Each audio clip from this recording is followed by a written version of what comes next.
Good Friday morning. I'm Joe Fryer. And I'm Savannah Sellers. Right now on Morning News Now, on the rise ahead of this July 4th holiday weekend, a disheartening announcement from the CDC. New COVID cases here in the U.S. are up 10% this week as the Delta variant continues its rapid spread. Response from the White House and how you can stay safe over the coming days. Going through hell in Surfside, President Biden consoles the families of loved ones of those lost or still unaccounted for in that tragic high-rise collapse. The whole nation is mourning with these families. They see it every day on television. They're going through hell. More from the president's emotional visit and the latest on the ground.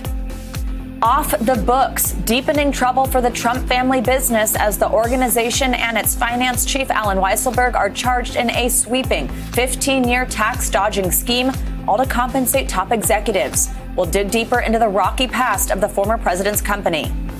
And seeing the light after taking 2020 off due to COVID, of course, the iconic Macys 4th of July fireworks spectacular returns this Sunday, lighting up the New York City skyline for a 45th time. We'll take you behind the scenes of this extraordinary show, illuminating life after the pandemic.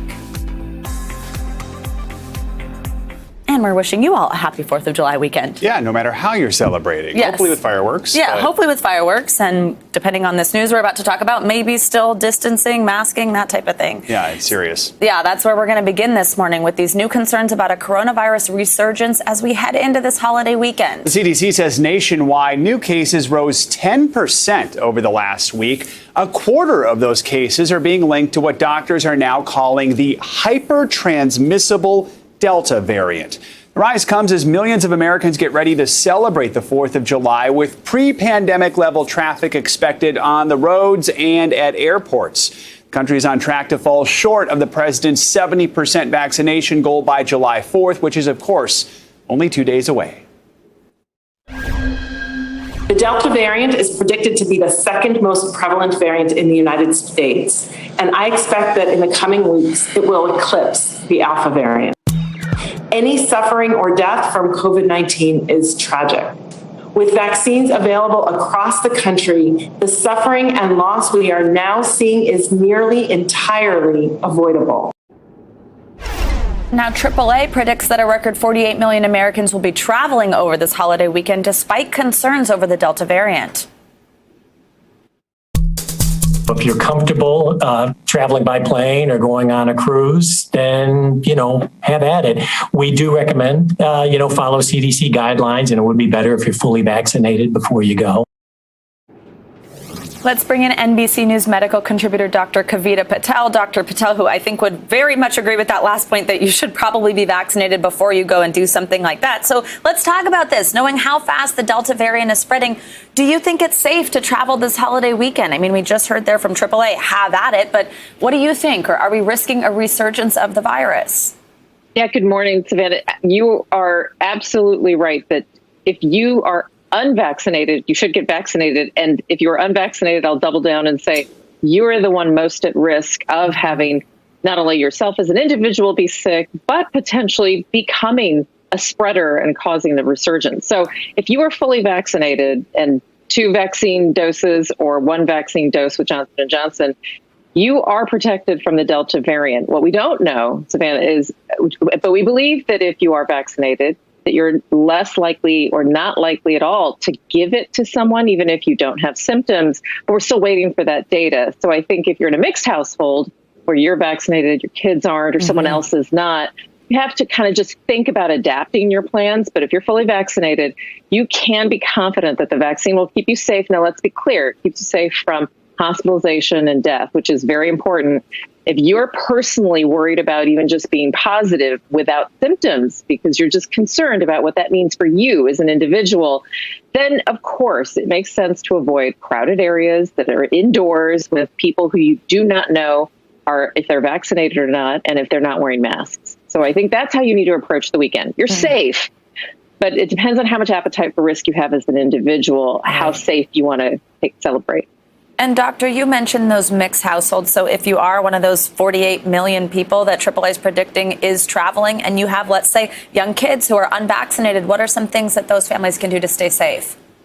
Yeah, treat your kids as you would have before you were vaccinated. And that includes you, just because the behavior should be even.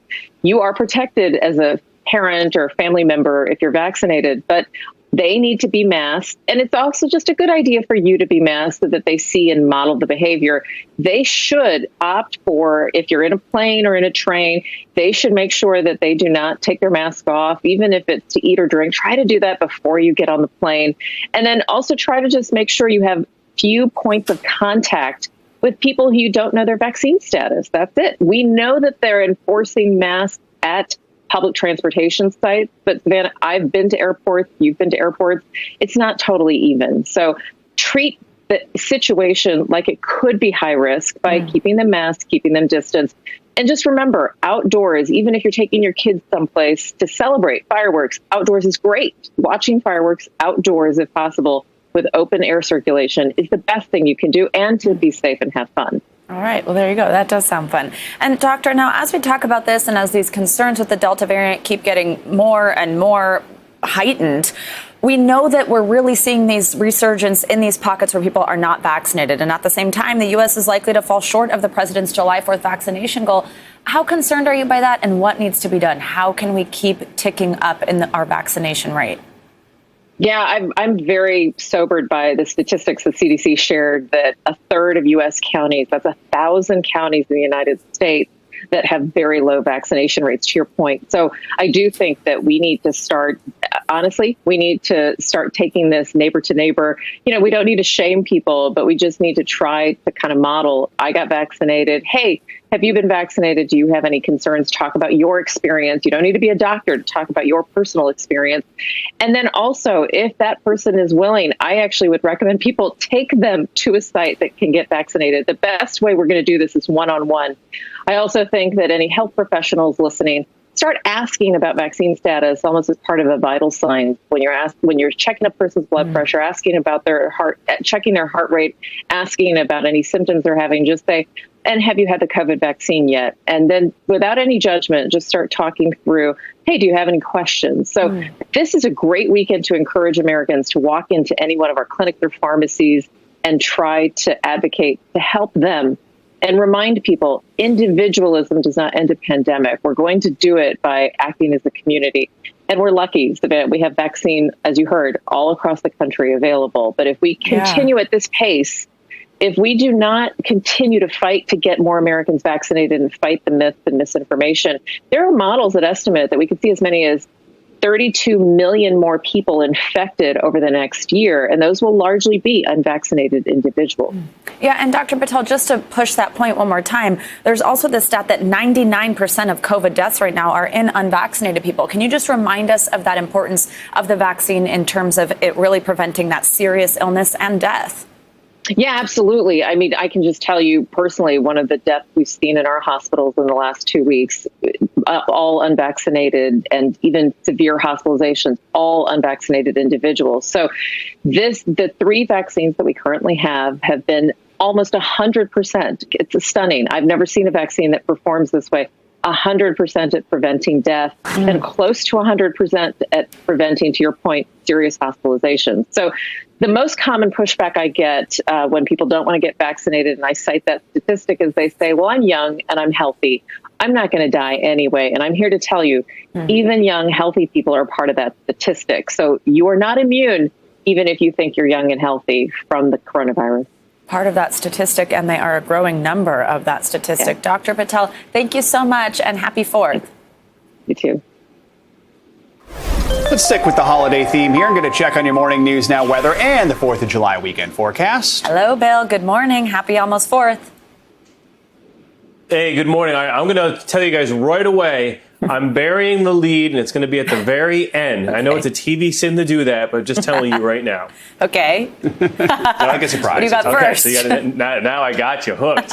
All right, so let's get into the forecast. So we're dealing with a lot of heavy rain. We had the horrific storms yesterday around Washington, D.C., the Mid-Atlantic, a lot of cleanup. We're not going to get the severe weather today, but we are watching the heavier rains. If you're traveling from D.C. southward especially, that's where the worst of it is. There's hit-and-miss showers and storms in the Northeast. But over the next couple days, The heaviest rainfall totals will be down along the Gulf Coast, but it's going to be more your typical afternoon showers and storms, especially as we go throughout the late afternoons. You're used to that. Usually on the 4th of July, you get the storms from Mother Nature, then they die off, and then you get your fireworks later in the day. So the forecast for today, you notice the Northeast is kind of cool with the showers. There's the rain in the Southeast with your afternoon storms, and still very hot in the interior West, by the way. That hasn't changed. So let's get to the 4th of July weekend forecast now. Still hit and miss rain on Saturday in the areas of the Northeast. Not exactly great beach weather. We still get the afternoon downpours down along the Gulf Coast, but notice how much of the country is dry on Saturday, looking gorgeous in the Great Lakes, through the Tennessee Valley, all the way through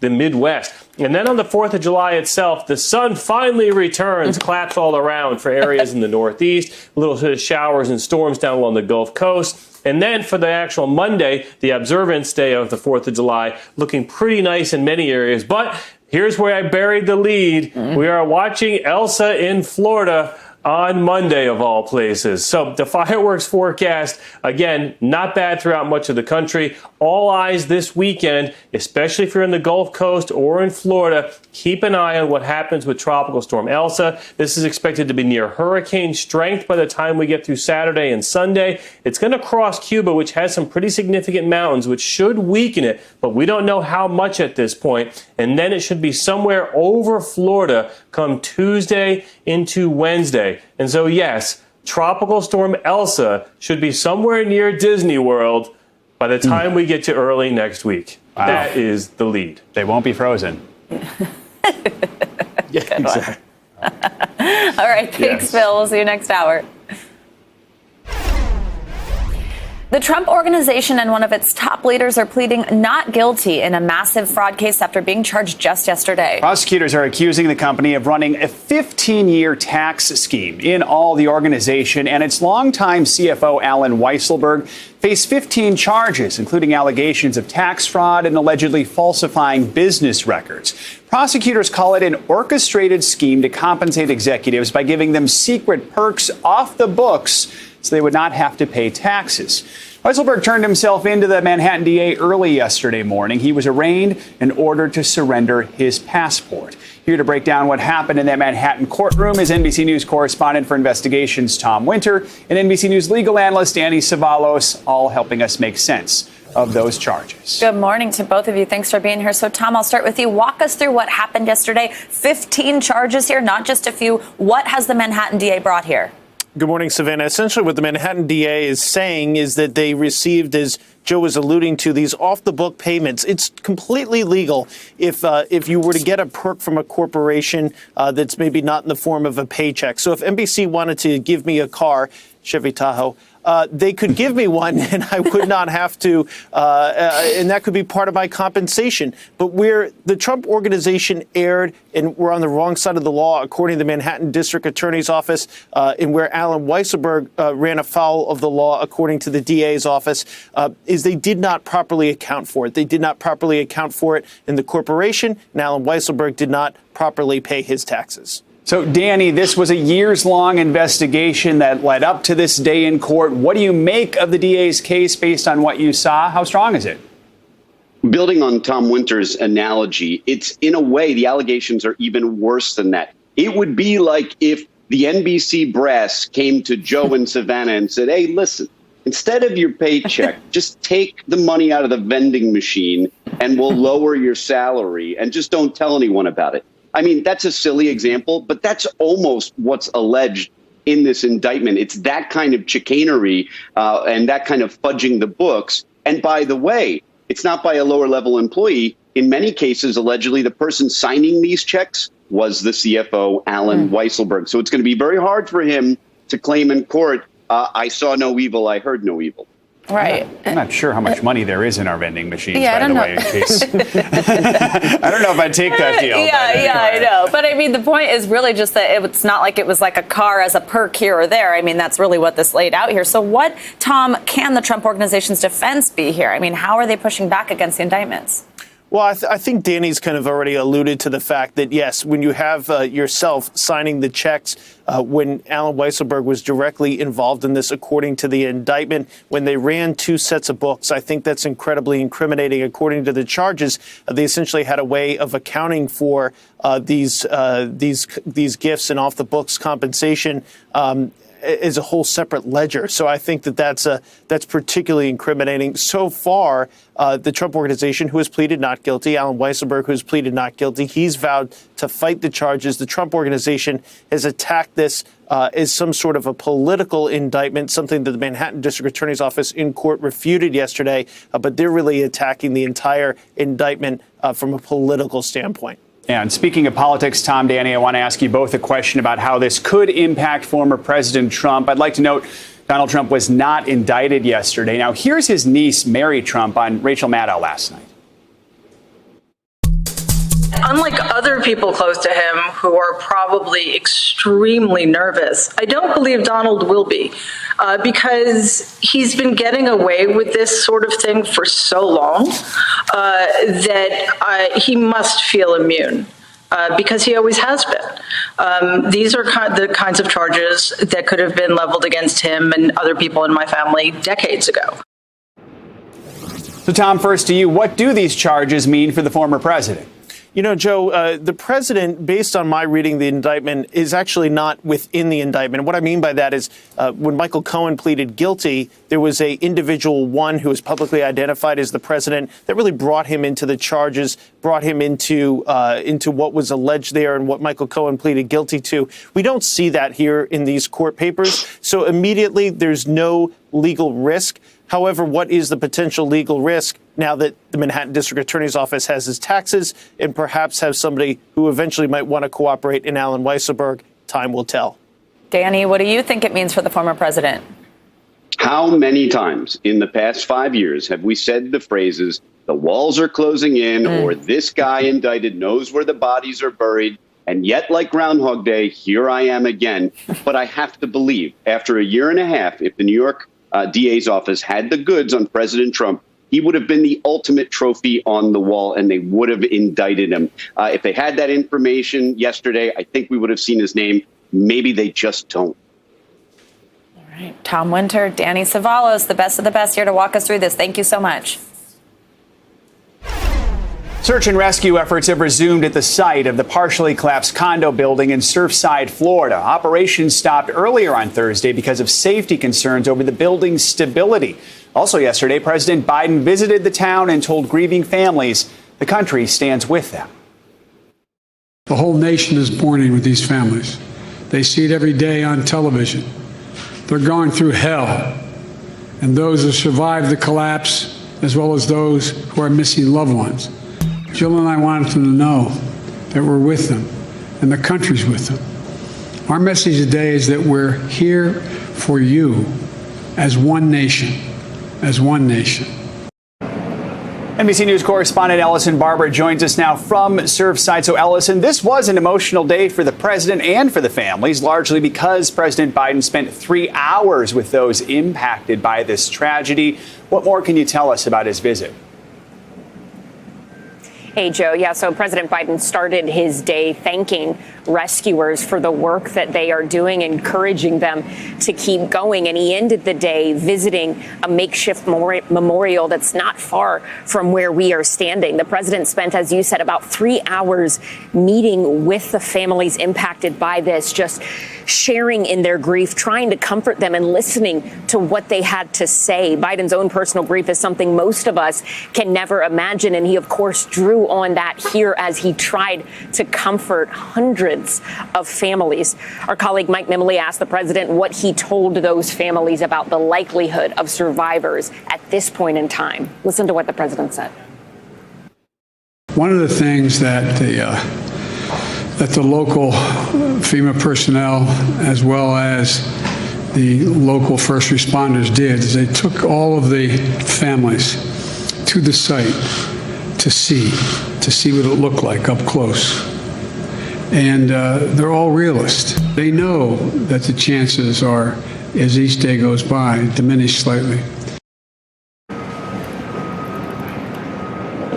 We are beginning the 9th day of rescue efforts here. Yesterday, rescue efforts were delayed for about 16 hours after workers were first forced to stop working, stop searching because of concerns that the remaining structure might collapse. Yeah, Joe. Ellison, let's talk more about that. After the brief pause yesterday, rescue operations are now back underway. But just how worried are officials about the building's stability? And also, could Tropical Storm Elsa, which we were just talking about with Bill, hamper their efforts early next week?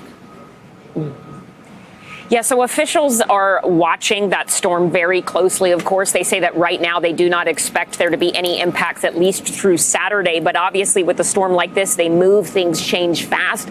And it is a big concern as far as the stability of the condo that is still standing. The search efforts stopped because they were worried that the remaining building could collapse. And firefighters actually heard a noise, a loud noise in the structure that still remains, and evacuated out to the beach. They say it took them about 3 minutes to evacuate the site entirely. There's apparently a big column that is hanging in the structure that still remains, and officials say that column shifted 6 to 12 inches. They say they also noticed movement of some of the concrete floor slabs in the structure that is still remaining. Right now, the mayor of Miami-Dade County says that they are looking at the possibility of demolishing the structure that still remains, but that's a complicated process and one that could take a very long time if they do end up going in that direction. Joe. Yeah, and Ellison, it's now been more than a week since the collapse. We know the death toll stands at 18, but 145 people are still unaccounted for. Just with all that in mind, what is the mood like right now in Surfside? You know, there's a lot of sadness, but there also is still hope. And obviously, people know every minute that passes, the likelihood of someone being found alive and pulled from that rubble alive is less and less, but they still seem to have hope here. And maybe the meaning of that has changed a little bit, but it is something that when you talk to people, 9 times out of 10, they still tell you that they still have it, that they are still trying to hold on to it. Listen to what we heard from one woman who lives in this community and was actually visiting the memorial site. You see loved ones, you see, even though I don't know them, they meant a great deal to someone. And it's hard because you hold on to hope. All those faces are people, are loved ones, they're innocent children. You know, I was talking to the brother of one of the unaccounted for, one of the 145 people still unaccounted for, and he told me that he still believes in miracles and that right now he needs other people to believe in them too. I think maybe members of this community know that the families right now, they need people to still hope to kind of just get through this, and it seems like that is what this community is determined to do, at least for now, even though, as you said, we are further away from this and still 145 people unaccounted for. Joe. You understand just how important hope is to those families. All right, Ellison, thanks so much. Appreciate your reporting.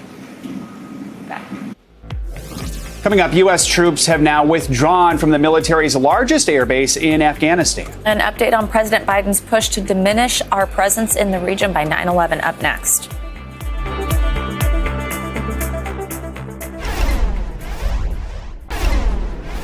House Speaker Nancy Pelosi introduced 8 members of the Select Committee to investigate the deadly Capitol insurrection. Notably, Pelosi picked GOP Congresswoman Liz Cheney to sit on the committee. House Republicans voted to remove her from party leadership back in May. Congressman Benny Thompson will be the chairman. He was a lead negotiator for the 9/11-style bipartisan commission to probe the riot, the same commission Republican senators voted down. The committee will also include 3 former Trump impeachment managers, as well as 3 committee chairs. There are still 5 more seats to fill. And the next step for us has always been to seek and to find the truth. We want to do so in the most patriotic and nonpartisan way so the American people have confidence in the results. Let's bring in NBC News Capitol Hill correspondent Garrett Hake. Hi, Garrett. Good morning. So these are all pretty big names. I mean, I just mentioned impeachment managers, committee chairs. They've already got a lot of power in Congress. Tell us about the makeup of this committee so far, as well as how they became a part of it. Yeah, I mean, this really shows that Speaker Pelosi wants this committee to be taken seriously. It's got people like Adam Schiff, the House Intel Committee chairman, Zoe Lofgren, who runs the House Administration Committee. They've already been running their own investigation into what happened on January 6th. So too Benny Thompson, who chairs the Homeland Security Committee in his day job. Even those who aren't committee chairmen or have other sort of specialized expertise, like Pete Aguilar is a member of leadership. Elaine Luria is a commander in the U.S. Navy. But a lot of attention here is being paid, obviously, to the inclusion of Liz Cheney among the picks made by Speaker Pelosi. Cheney talked to reporters yesterday, and she said the thing that unites this entire group is they see this as a serious oath to the Constitution that they're fulfilling. Here's what she told us yesterday afternoon. It's clear to all the people on this committee that our oath to the Constitution, our duty, our dedication to the rule of law, and the peaceful transfer of power has to come above any concern about partisanship or about politics. That desire to stay above politics will surely be tested once this committee gets underway. Yeah, absolutely. So let's talk Cheney a little bit more specifically. Of course, that's the big news here. So how's Republican leadership reacting to one of their own accepting a spot on the select committee? Yeah, well, yesterday, Punchbowl News first reported, then I and several other reporters confirmed that Kevin McCarthy had issued this veiled threat that anybody who takes a posting from the speaker to be on this committee might expect to get all their postings from the speaker in the future, essentially saying, you're not going to get them from me as a fellow Republican. Cheney shook that off, and yesterday McCarthy kind of tried to deny that he had made the threat at all. Here's what he told us. I'm not making any threats about committee assignments. I was shocked that she would accept something from Speaker Pelosi. It would seem to me, as since I didn't hear from her, maybe she's closer to her than us. I don't know. The truth of the matter is McCarthy's in a jam here. The last thing he wants is another high-profile confrontation with Liz Cheney. He wants this entire issue and Cheney speaking up about Trump to just go away, which she's made pretty clear isn't going to happen. Yeah, I don't think we'll see that. Garrett Haig, thank you so much. The United States military has taken a big step toward withdrawing all its troops from Afghanistan. A senior military official confirms to NBC News that all U.S. and coalition forces have left Bagram Airfield in Afghanistan. For almost 20 years, the base was the center of America's fight against the Taliban and the search for al-Qaeda members behind the 9/11 attacks. All right, let's take a look at what's making news around the world this morning. NBC News foreign correspondent Sarah Harmon joins us now from London. Hey, Sarah, good morning. Hey, Savannah. Hey, Joe. Let's start things off in India, where the country has now reached 400,000 deaths from the coronavirus. Half of these deaths occurred during a second wave in just the past few months. India has now recorded more than 30 million cases since the outbreak of the pandemic, and it's the second most affected country behind the U.S. Turning to Turkey, women are protesting the country's decision to withdraw from an international treaty that's meant to prevent gender-based violence. Protests took place around the country as demonstrators clashed with police in Istanbul, who fired tear gas. More protests are planned for this weekend. Finally, guys, Brits who've got a sweet tooth may find themselves out of luck. The gummy bear maker Haribo is warning that there could be gaps in supplies. They're having trouble delivering to stores in the UK due to a shortage of truck drivers. Guys, I hate to tell you, but I may be needing an emergency care package of those sour gummy worms sometime soon. We'll see what we can do. For a second, I was worried like there was a shortage of gummy. I wasn't quite sure what the shortage would be of. I don't know even what that is, but yeah, just a truck shortage. All right. Yeah. I do love this. All right, Sarah, thank you so much. Coming up, if you're looking to get away by car this holiday weekend, you might be in store for some sticker shock at the pump. We'll tell you how you can save some cash on gas to maybe spend more on fireworks, if that's legal where you are. Next.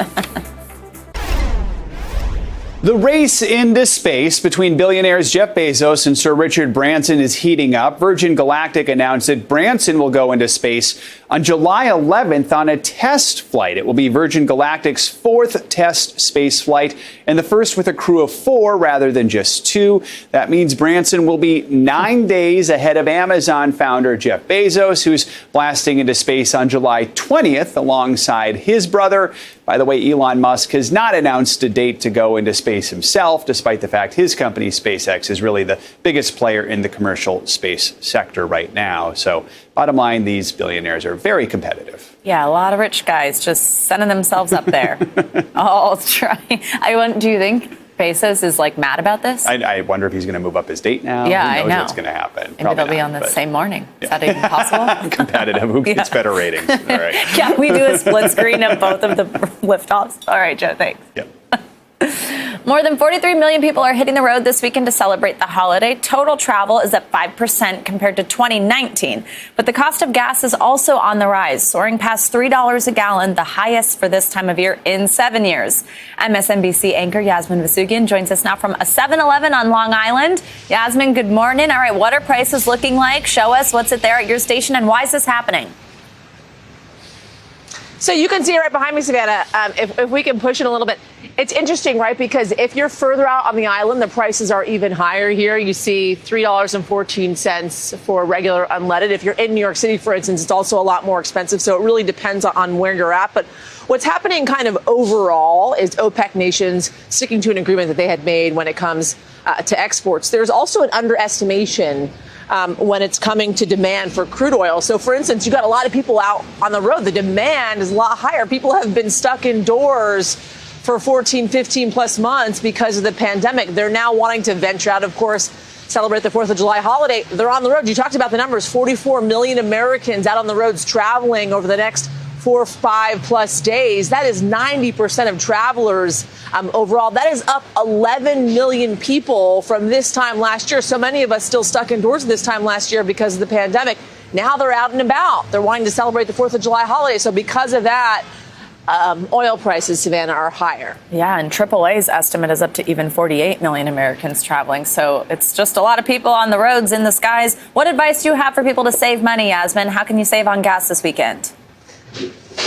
So saving on gas is basically, you have those like Waze, for instance, right? These apps that allow you to get directions for where you're going. And a lot of times when you're on Waze, and I'm not trying to promote Waze, there's a lot of other apps as well, things will pop up and say, hey, if you want to visit a Dunkin' Donuts, you can go 14 miles in this direction to visit a Dunkin' Donuts. You can also use that for gas stations, right? You can take a look at the gas stations and find out gas stations along your route and see what prices those various gas stations have. Another situation, if you're crossing state lines, for instance, gas in New Jersey is a heck of a lot cheaper than it is in New York State. So if you're planning on driving from New Jersey through New York State, maybe you get gas in New Jersey before you get to New York State. That's some of the ways that you can save gas along the way, especially if you're on the roads this weekend. Yeah, hopefully you don't run out of gas, though, in your pursuit of gas by checking all the gas stations for the cheapest gas. That would be bad. See. But that's a good tip. It is. And you're right. You can totally use those apps to do that. All right, Yasmin, if you're trying to drive somewhere for the holiday, did you already need to get on the road? When do people need to be on their way? Take some advice from my crew. They left last night to get to where I'm at, Middle Island. Oh, geez. So if you could have left a couple of hours ago, overnight, throw your kids in the car in their pajamas, get going. That's my advice. If you could get going now, if you're watching right now and wondering when should I get on the road, get in the car now. Don't or wait you till miss 3, the boat 4, and 5 just p.m. stick with us on NBC News Now all day. Yeah, exactly. Watch the rest of the show and then get in the car. Of course, I'm not telling everybody to leave News Now, but don't stick to 3, 4, 5 p.m. Rush hour traffic. That is literally the worst time to travel. And again, a lot of folks are going to be out on the roads because of the 4th of July holiday. So the sooner you can get out there, the better, Spinna. Right. Yasmin Vasugian, hopefully you can get back home in not too long. And with all your guests. Yasmin, have a good one. I'm leaving now. Happy 4th. How much gas does a time machine take? Really? Yeah. All right. A 4th of July tradition is returning to New York City, a sky-high celebration that was canceled last year because of the pandemic. NBC Nightly News anchor Lester Holt gives us a sneak peek. Hey, Savannah and Joe, as America reopens, the nation's biggest July 4th bash is back in person, and we got a behind-the-scenes first look. It's nothing short of spectacular. For the past 45 years, the Macys 4th of July fireworks have been delighting us all. And This year, as we celebrate with friends and family, it feels like there's a little something extra to celebrate. So this is one of 5 barges you're going to have out in the river. Gary Souza is up for the challenge. His family has been the spark behind the fireworks for the last 38 years. Behind the scenes, coordinating the show takes a village. Over the course of 12 days, 50 pyrotechnicians placed more than 65,000 shells on 5 barges floating in New York City's East River. They're about 1,000 feet apart on the river, so we're going to spread over a mile wide. And they leave nothing to chance. Testing the show in the California desert before the big day. And this year, more than any other, they want to ensure perfection. It's a love letter to New York and the country as we continue to emerge from some of our darkest days. You don't need me to tell you how much this means to people, because it's another touchstone of life as we once knew it. We have a long storied history and tradition in bringing people together and bringing families together. Being together, something we have all longed for over the past year, is reflected in the show's theme, Everyday Hero. This notion of the hero within and celebrating and focusing on the spirit of the American people. We've all suffered pretty hard over the last year, and this is just really an awesome time for us to celebrate. A reminder that out of darkness comes light. Coming up, we'll take a look at New York City's latest idea to combat an alarming teen homelessness crisis. Yeah, that and more on Morning News Now right after this break. New York City is launching a new pilot program to help combat homelessness among teens and young adults. The program includes giving money directly to the participants. NBC News Now correspondent Isa Gutierrez shows us how it works.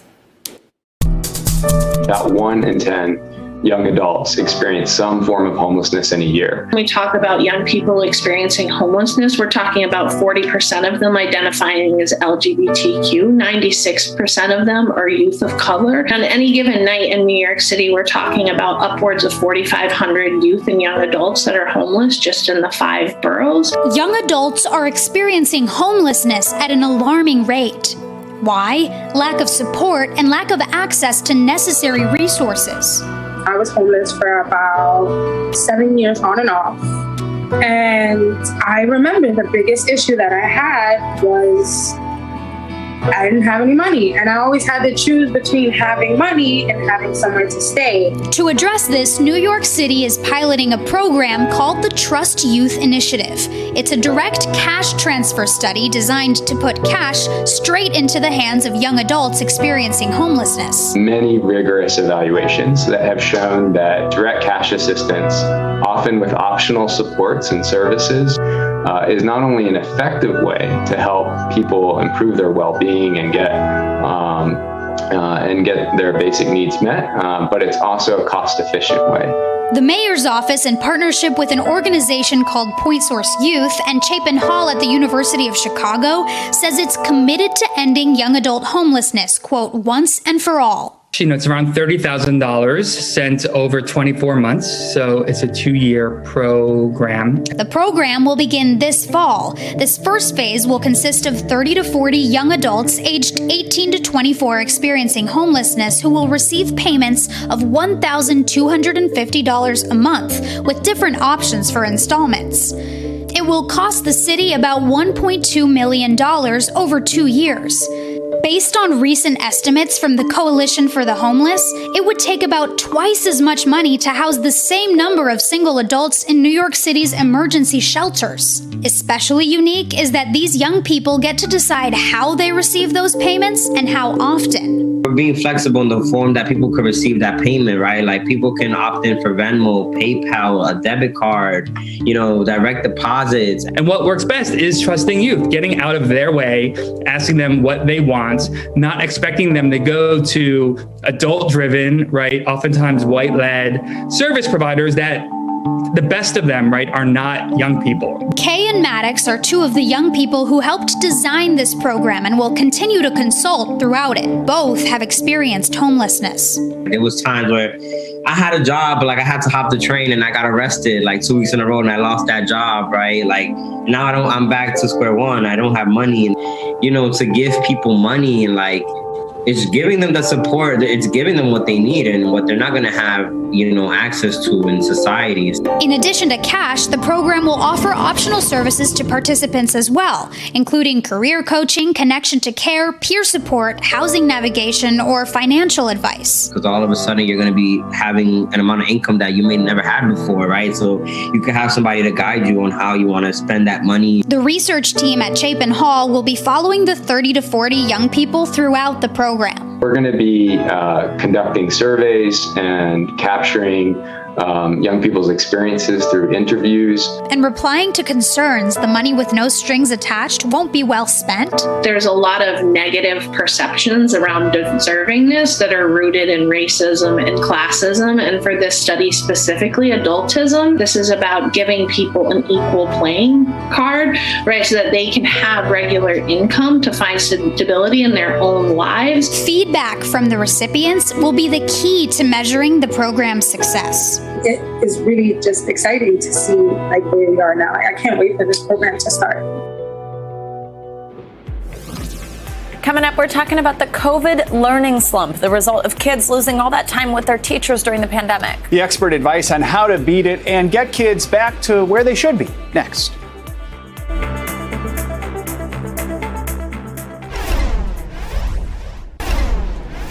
When it comes to learning, this past year has presented some big challenges for many. Yeah, many students who were forced to trade the classroom for Zoom are now on summer vacation, leading some parents to worry that all that time away from their teachers could lead to a learning slump. For more on this, we want to welcome Patrick Quinn, a parenting expert with Brainly, an online learning community. Patrick, thanks for being here. This is such an important topic to dig into. So what kind of changes did you notice in kids learning during the pandemic? Of course, we know that the change, of course, was Zoom rather than the classroom. But what does that mean for what they actually were able to retain? Right. And thank you for having me. The changes were so just gigantic on every side, and not just the teachers and students, but for parents also. So everybody's a bit concerned about what the retention is and how well the learning actually was absorbed by the kids. But on the bright side, we always look to the fact that, kids are very adaptable. And if anything, this year was a year for adapting and learning new skills. So I always try to look on the bright side of things and think to myself, my kids now, they're able to, shift on the fly if they need to, because of the all of the learning things were changed so quickly for them. And it changed throughout the year also. There was hybrid learning, there was at-home learning. So, we're hoping that the kids, even though the education was a bit different, that it's going to be a positive and in the long run. So, Patrick, right now, most kids are on summer vacation. So how might 2 or 3 months out of the classroom further impact kids after an entire year or more of remote or hybrid learning? Is it a bad thing? Might it be a good thing that they can disconnect for a little bit? Yeah, again, it could be either one. And every kid is so different that, this break might be a good thing for some kids where they are able to kind of reset themselves and get back into the idea that hey, school is coming up, and get themselves back, excited for that first day of class, and do the school shopping that they do over the summer. And also be able to, now that things are opening up more, get more of a social education by just visiting with friends again and getting used to the fact that they're around more people. The break, on the other hand, like you said, it could have a negative impact on some kids where they were used to at least this home learning and getting used to having the education every single day on a regular cadence. So that the little break, every summer, no matter what, there's a slump in the kids' learnings, but hopefully they'll be able to just adjust right back into it once school does start in September. And I know you have some tips to help students and parents get out of that slump. So I know you're going to walk us through all of these. The first one that was super interesting. Explain this to us. Create hand-built projects. Yeah, this is just something that's super important, and it can be really fun for parents and kids. And it doesn't have to, that sounds like it could be daunting, create hand-built projects. But if you think about it, things even as simple as Legos or puzzles, things like that, that can really be helpful. It helps with the kids' education. It helps, especially if you're doing Legos, it really reinforces some science concepts. And you've got what's going to work. Yeah, and you've got one maybe that's related to that. Take up an educational hobby. Yeah, I mean, and education can span so many different areas. So, I mean, cooking classes, if you start playing chess with your kids, things like that, all that stuff is going to develop different parts of their brain and get them back into the fact that they just keep learning and keep thinking. And the third one you got there is move the learning outdoors, which I think we've done a lot of things outdoors this last year, especially. That's good. Helpful. Yeah, for sure. And it's a great way to get the kids thinking that, education doesn't just happen inside a classroom. Get outside, explore, find new bugs. My kids and I found a stick bug the other day and turned it into a whole lesson. So it's a great way to kind of open their eyes to new things. And we'll hit the last two quickly. Enroll them in an online educational course, and then also encourage them to keep their curiosity piqued. I love that one. Yeah, there's tons of different online courses, or even they can just use Brainly.com too, because it's kids helping kids. So if they're good at something, they'd be helping the other kids, or they can get help with subjects they want from kids their age, and just encouraging them, just making sure that they're interested. Find what they're interested in, turn it into education, even if they don't realize you're turning it into education, because you don't want to push back. Tricky. All right. Thank you. Some great tips, Patrick. Thank you. Not and tricks. Tricks and tips. Yeah, thank you so much. Patrick, thanks so much. Thank you. All right, so you made it through quarantine. Welcome to the summer of love, or as some are calling it, shot girl summer. Have you heard that one? No. Oh, you haven't? Everybody's saying that. Well, if you're vaccinated, your risk of COVID is low, but your risk of catching something else could be pretty high. Yeah, NBC News Now correspondent Maura Barrett has a warning from health experts if you're getting back out in the dating pool. Like, I lost a year of my 20s, and I'm really making up for lost time, or making out for lost time. Serena Kerrigan launched an Instagram dating show in New York during the pandemic. Dating is my sport. What's yours? Now, with quarantine lifted, the self-proclaimed queen of confidence wants virtual dating to get physical this summer. It's the summer of not giving a doing things that and a lot. Safely. Her card game, a roadmap for those rusty daters. What type of picture would immediately make you swipe left on? And around the city, singles echoing her anthem of summer parties, drinking, and casual sex. And everybody's hooking up now. All of my friends are all hooking up. It's going to be more fun and more adventurous this time going around. The summer of love. A top health expert is even calling it that. But he has a warning that may put a damper on the vibe. You do not want to get a sexually transmitted infection that can have lifelong consequences. And unfortunately, in America today, we have never had higher numbers of STIs. The risk of STIs, sexually transmitted infections, aren't new, but rates reached a new peak just before the shutdown. More than 2.5 million infections were reported in 2019. Chlamydia, gonorrhea, and syphilis jumping at alarming rates compared to 2015. So the STI epidemic in America is already a public health crisis. Hundreds of thousands of people are acquiring an STI each year. So this is not the next epidemic. It's already an epidemic that is on top of the COVID pandemic. And the pandemic plays a part. STI testing was down 40% during the early stage of shutdown, and disease intervention specialists who were moved to help with COVID contact tracing still haven't been brought back. $4.4 billion from President Biden's American Rescue Plan is allocated towards expanding public health departments, specifically adding funding for disease intervention specialists to support any future outbreak investigations. While some New Yorkers say they still take precautions. I got no STDs, I use a condom, wrap your willy, don't be silly. And I get tested basically after every time I hook up with someone. Others feel the STI threat isn't a big deal. Oh, I feel no concern for any STI or STDs at all. Regardless of how comfortable you are, these infections could have long-term effects that you may not be thinking about when you go home on that one-night stand. The long-term consequences can be severe and disproportionately impact women. Women are at risk of cervical cancer, pelvic inflammatory disease, and could even develop issues with infertility. For men and women, having an STI can lead to a greater risk of HIV infection. And your STI could affect your future children. Untreated congenital syphilis passed on results in 40% of babies being stillborn, while others have disabilities and health issues lasting a lifetime. Back at the bar, Serena has one solution. How do you communicate that safe sex is sexy? It's just a non-negotiable. Also, I think it's about having confidence. It's about being like, I'd love to you. Here's a condom. Like, it's just not even a question. Just a mask used on the penis. We're used to using masks, aren't we? What is sexier than SFK on a condom? Doctors also recommend getting tested regularly or with each new partner, which Serena recommends should be often. There's this different energy, and I think it's specific to the summer. There's something very specific about the fact that we had to be 6 feet apart, and now we can literally be inside of one another. I think that that's very special.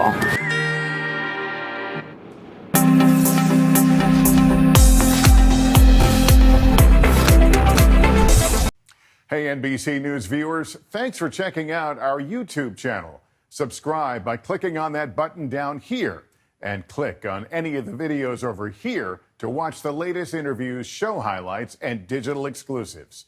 Thanks for watching.